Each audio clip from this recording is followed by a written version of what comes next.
Hey everybody, this is Michael from Second Revision. I am here again with our Arduino board, and for this episode I'm going to go over just some anatomy of the board itself. We already kind of went over the hello world just to get you started, and the serial monitor, which we're going to use for debugging later on.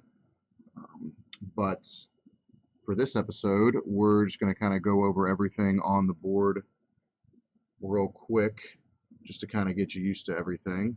So basically we have our Arduino board, and here we have our microchip, our IC, and that is the Atmel Atmega 328P. Atmel was bought by Microchip, so now everything says Microchip on it. But that is the brains of the operation right here.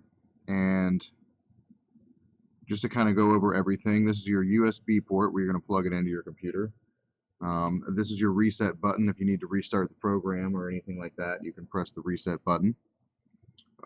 There's also a reset right here, reset. Not the greatest light.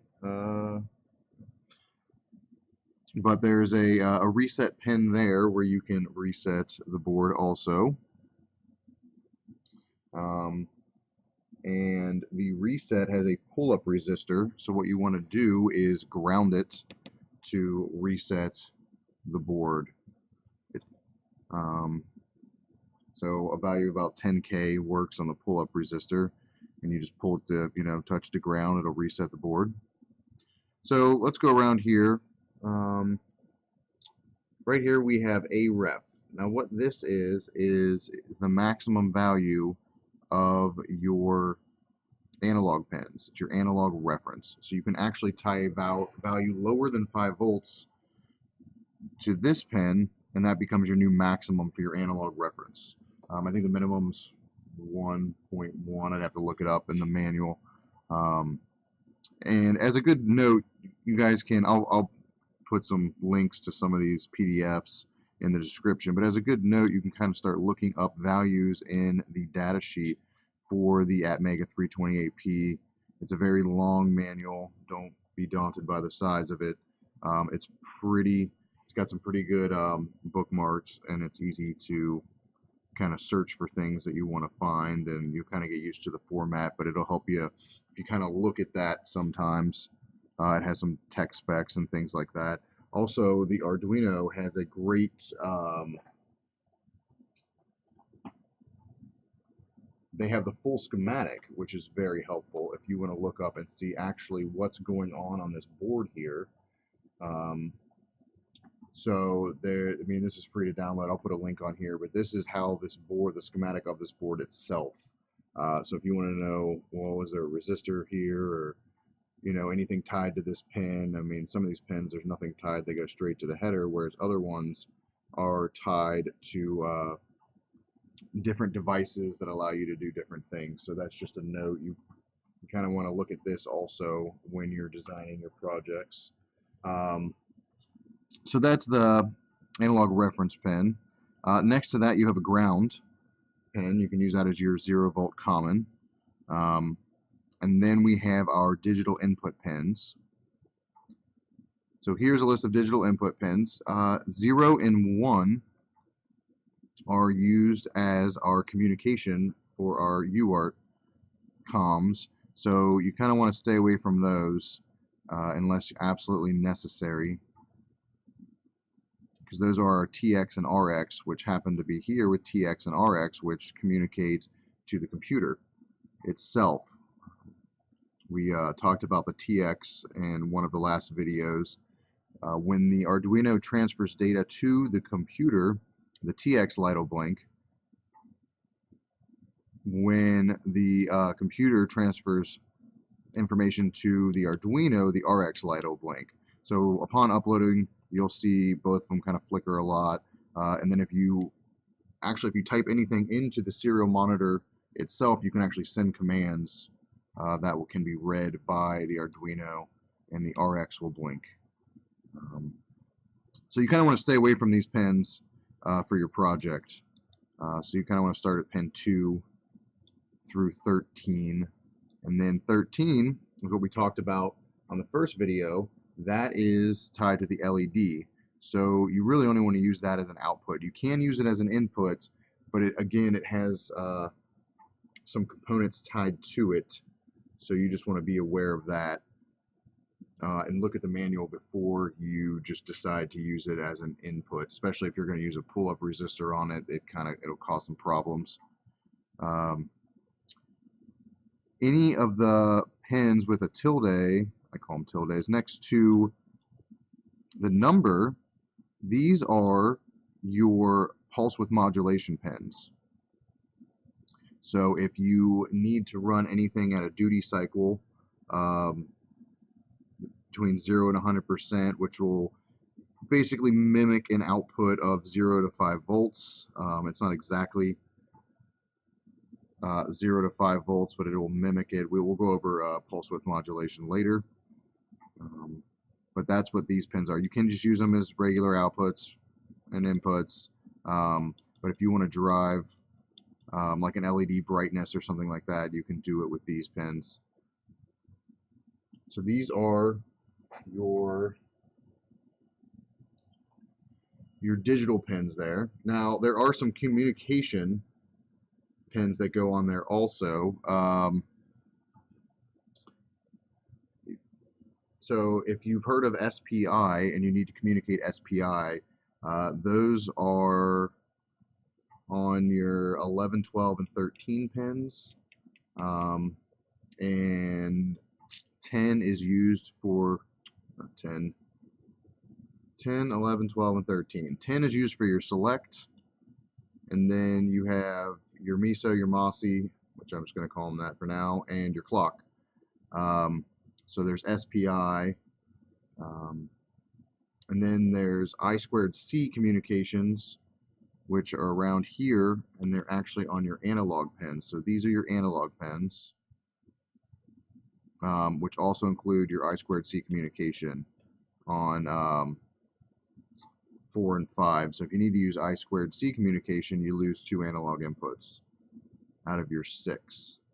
But these right here are your analog inputs, and they are 10-bit resolution, so 0 through 1023 bits in this general area. And then over here you have your power pins. So you have your reset, which again, if you need to reset it, it's from like a button or something like that. You can do that. There is a 3.3 power output here and a 5-volt power output here. And then there are 2 ground pins and a voltage input pin if you don't want to use the barrel jack or the USB connector. So over here you have a barrel jack. I think the minimum on the barrel jack is 7 volts, 7 to 12 volts. And there's a regulator that'll drop it back down to 5 for you. So that's just kind of a quick circumference of the board here. Here you have your crystal, your 16 megahertz crystal, which is the clock for the chip. Here is your USB communication chip, which you shouldn't need to mess with. It just allows you to plug a USB in and converts it to the UART for the chip so that the chip will talk to your computer. These headers right here are actually for the an in-circuit serial programmer for your USB chip, which you shouldn't need to mess with. I guess it's open source, so if you want to mess with it, that they're there for you to mess with. Over here though is the header for the in-circuit serial programmer for the chip itself, which is actually connected to the pins 10, 11, 12, and 13. They just give you a header here because most in-circuit serial programmers come with a header that'll plug directly into this. It's kind of the standard for the in-circuit serial programmers, and they program over SPI. That's why those two are attached.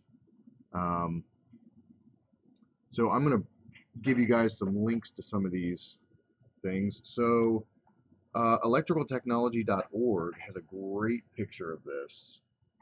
So I'll include a link to this, but it actually gives you a great overview of the board. So to help you out and try to remember what's what on the board itself. And once you start getting a little more advanced and reading the manual a little more, in the manual, now this is an older manual, Microchip changed the manual and they've taken out some of these graphical pictures, which are really nice, but I'll post a link to this one. Once you start going over the manual and start getting a little more in depth about the chip itself, there are some great pictures in the manual, some great illustrations of the ports of the pins and some of their other functions, and it's kind of nice to get a little more in depth on the chip itself, and you kind of start getting used to the same terminology. Atmel and AVR chips, there's all different kinds of AVR chips. They use a lot of these same names for their ports and for their descriptions. So once you start getting used to this chip, it's really easy to move to another chip. So here, pin 1, you have your reset. It'll show you that there, and then we got our TX and our RX. These are actually interrupts, int 0, int 1. And then anything that's your OC pins are actually the pulse width modulation pins we talked about earlier. Your power, your ground, your analog reference, your analog power, just things like that. You just kind of get used to seeing, here's all your analog input pins. So when you're looking them up in the manual, these are the names they'll go by. So that's kind of helpful to start getting used to that. What else do I have here? So we went over the board schematic. We went over the picture of all the descriptions, and then I'll post the manual in there also so that you can look at that. Some of the older manuals have some better illustrations. The newer manuals, they kind of took out all the colors and made it a little, I don't know, more professional, I guess. I don't know what they were trying to do there, but I kind of like the older manuals better. But that's just a quick overview of the board itself. Some of the things that, once you start getting a little more advanced and things like that, you can actually take this chip off the board, and hopefully eventually we'll get into all these things. You can take this chip off the board and put it onto a breadboard with your project, and eventually, the goal would be to make a printed circuit board and finalize your project not on an Arduino board. But you can actually take and buy these chips a lot cheaper than the board itself. I think they're like a couple bucks, and then you can get some capacitors and a crystal, and you can actually take, it's called, let's get rid of this and this. So it's called Arduino ISP. So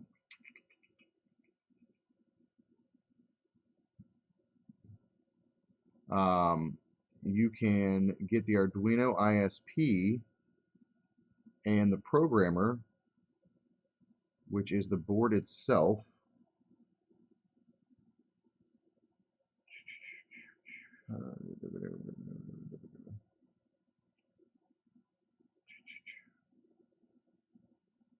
So if you go to File, Examples, Arduino ISP, it'll open this project. So in Circuit Serial Programmer, ISP, it'll open this project, and you can upload this project to your board. And then when you do that, you can go to Tools, Programmer, Arduino as ISP, and burn a bootloader onto another chip so that the other chip can run any Arduino program. So that's what I've done here.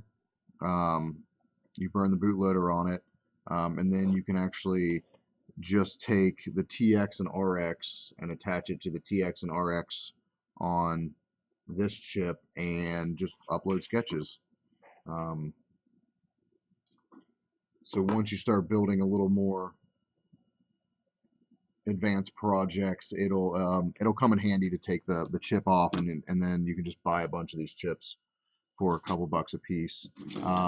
Here I was making a battery charging circuit, and then here I actually have an in-circuit serial programmer that's not the Arduino itself, and here's that header I was talking about before that plugs into the board, but it also will plug into the chip if you just wire it up where it's supposed to go, and you can actually use Arduino software, or for this project I was actually using the Atmel software,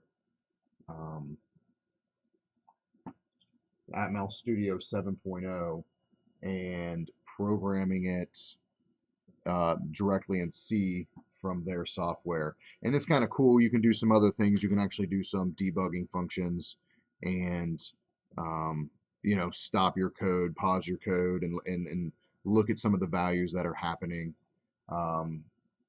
So that's really nice to be able to do. So it kind of gets away from some of the limitations of the Arduino code, but that's a little more advanced. So hopefully we'll get to all these different topics and build upon it and things like that. But I just kind of wanted to go over the anatomy of the board for now, and yeah, and we'll just keep chugging right along.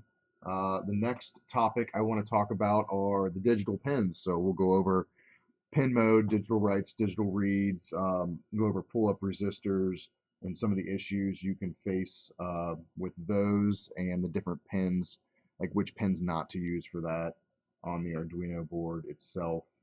And we'll just keep moving right along. So thanks for tuning in, guys. If you have any comments, go ahead and leave those. If there's something you would like to see, please tell me about it. If you like the video, go ahead and give it a thumbs up.